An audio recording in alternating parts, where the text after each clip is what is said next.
नमस्कार, दर्श न्यूज देख रहे हैं आप। दिन भर की टॉप खबरों के साथ मैं रितेश शर्मा हाजिर हूं आपके साथ। खबरों की तरफ विस्तार से बढ़ेंगे, लेकिन सबसे पहले एक नजर हेडलाइंस पर। रामलला प्राण प्रतिष्ठा, डोमराज परिवार के निमंत्रण पर विवाद। बिहार में हो चुका है महागठबंधन का सीट बंटवारा, घोषणा होगी जल्द। 17 जनवरी को लौट रहे के पाठक, जारी रहेगा मिशन एजुकेशन।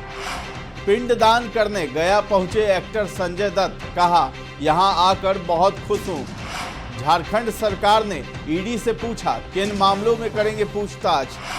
अब खबरें विस्तार से।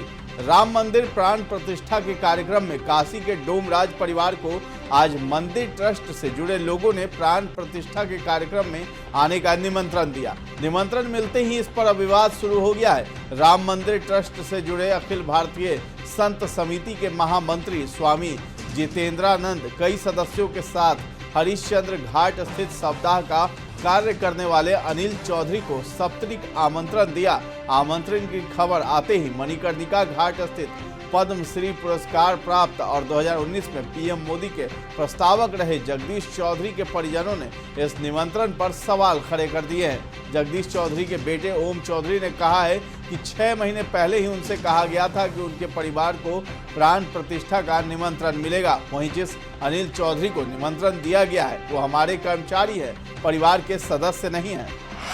इंडिया गठबंधन में सीट शेयरिंग को लेकर लगातार विवाद छिड़ा है। जेडीयू के कई नेता बोल चुके हैं कि सीट शेयरिंग में देर हो रही है और इसके लिए कांग्रेस जिम्मेवार है। इस बीच अब फिर से कांग्रेस का बयान आया है। कांग्रेस ने कहा है अभी खरमास चल रहा है, खरमास में सीटों के बंटवारे जैसा शुभ काम कैसे कर लें। सीट शेयरिंग पर आज फिर कांग्रेस के प्रदेश अध्यक्ष अखिलेश प्रसाद सिंह ने बयान दिया है। विपक्षी गठबंधन में सीटों के बंटवारे पर एक न्यूज एजेंसी से बात करते हुए अखिलेश सिंह ने कहा है कि अभी खरमास है, इसमें कोई शुभ काम हम लोग नहीं करेंगे। सब कुछ काम खरमास खत्म हो जाने या 14 से 15 जनवरी के बाद करेंगे।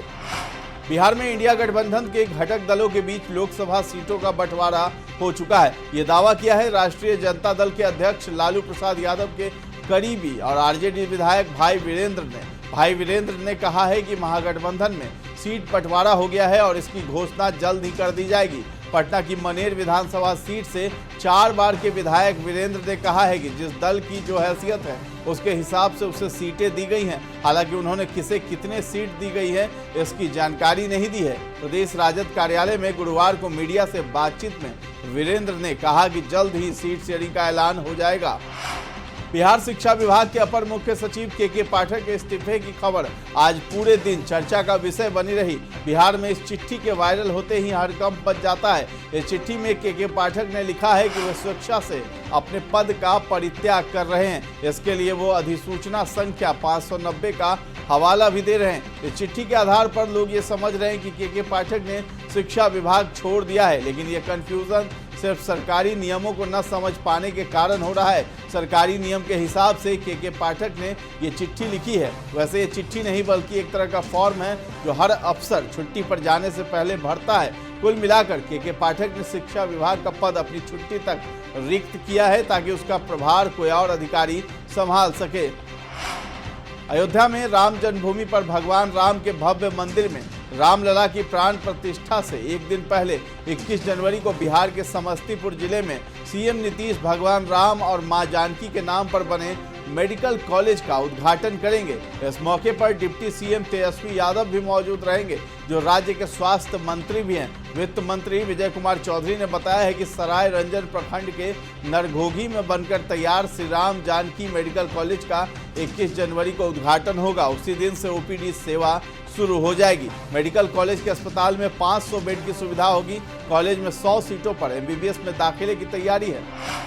लोकसभा चुनाव 2024 जैसे जैसे करीब आ रहा है, राजनीतिक दलों के बीच आपस में जुबानी प्रहार करने और आरोप लगाने का सिलसिला तेज हो गया है। बीजेपी इंडिया गठबंधन के दलों पर बयानों के तीर चला रही है तो आरजेडी, जेडीयू और कांग्रेस के नेता बीजेपी पर निशाना साध रहे हैं। इस बीच नीतीश सरकार के समाज कल्याण मंत्री मदन सहनी ने भाजपा पर बड़ा हमला बोला है। उन्होंने पूछा है कि भारतीय जनता पार्टी हमारी पार्टी जेडीयू का इंतजार आखिर क्यों कर रही है।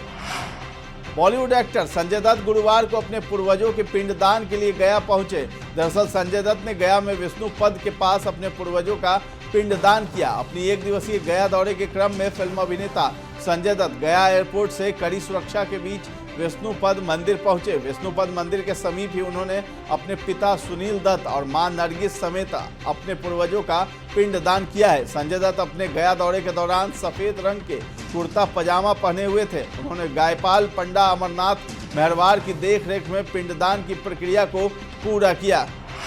पटना के फुलवारी शरीफ में महादलित 2 बच्चियों के साथ गैंग रेप मामले में पटना एसएसपी ने कार्रवाई की है। एसएसपी राजीव मिश्रा ने फुलवारी एसडीपीओ को भी विस्तृत जांच रिपोर्ट देने का निर्देश दिया है। पटना एसएसपी राजीव मिश्रा ने मीडिया से बातचीत करते हुए कहा है कि मामले में 2 लोगों को हिरासत में लिया गया है, जिससे पूछताछ की जा रही है। इस मामले में दोनों की संलिप्तता का कोई ठोस सबूत नहीं मिला है।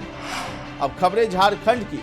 दिशोम गुरु शिबू सोरेन आज अपना 80वां जन्मदिन मना रहे हैं। इस दौरान पूरे झारखंड में झामुमो नेता जगह जगह केक काटकर अपने नेता का जन्मदिन मना रहे हैं। इस दौरान केंद्रीय समिति सदस्य संजय गोस्वामी ने कहा है कि शिबू सोरेन के नेतृत्व में झारखंड राज्य अलग हुआ। झारखंड के उन्नति में उनके पुत्र मुख्यमंत्री हेमंत सोरेन अहम भूमिका निभा रहे हैं। झारखंड सरकार ने ईडी से उन मामलों की जानकारी मांगी है जिनमें सीएम हेमंत सोरेन के प्रेस सलाहकार अभिषेक प्रसाद पिंटू और साहिबगंज के उपायुक्त रामनिवास यादव को समन किया गया है। राज्य सरकार की ओर से कैबिनेट सेक्रेटरी वंदना डाडेल ने इस संबंध में ईडी को पत्र भेजा है। ये पत्र झारखंड कैबिनेट की ओर से राज्य के बाहर की एजेंसियों के नोटिस समन के संबंध में 9 जनवरी को लिए गए निर्णय के बाद भेजा गया है। अब खबर खेल जगत की। भारतीय क्रिकेट टीम पहली बार अफगानिस्तान के खिलाफ सीरीज का आगाज करने जा रही है, जिसका पहला मुकाबला आज खेला जा रहा है। मैच को लेकर सभी खिलाड़ी तैयारियों में जुटे हैं, क्योंकि T20 वर्ल्ड कप से पहले हर कोई जीत दर्ज करना चाहेगा।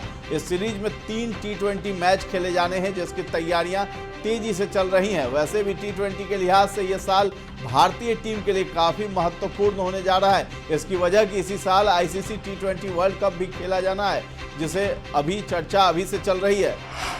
अब बात मौसम के मिजाज की। पटना समेत बिहार के अलग अलग जिलों में लगातार मौसम का मिजाज बदल रहा है। एक बार फिर से मौसम में बदलाव देखने को मिला है। बीते 2 दिनों से लोगों को ठंड से थोड़ी राहत मिली थी, लेकिन आज फिर ठंड में बढ़ोतरी हुई है। राजधानी पटना में आज न्यूनतम तापमान 12 डिग्री सेल्सियस दर्ज किया गया है। मौसम विभाग के मुताबिक अगले 2 दिनों में न्यूनतम तापमान में गिरावट दर्ज की जाएगी।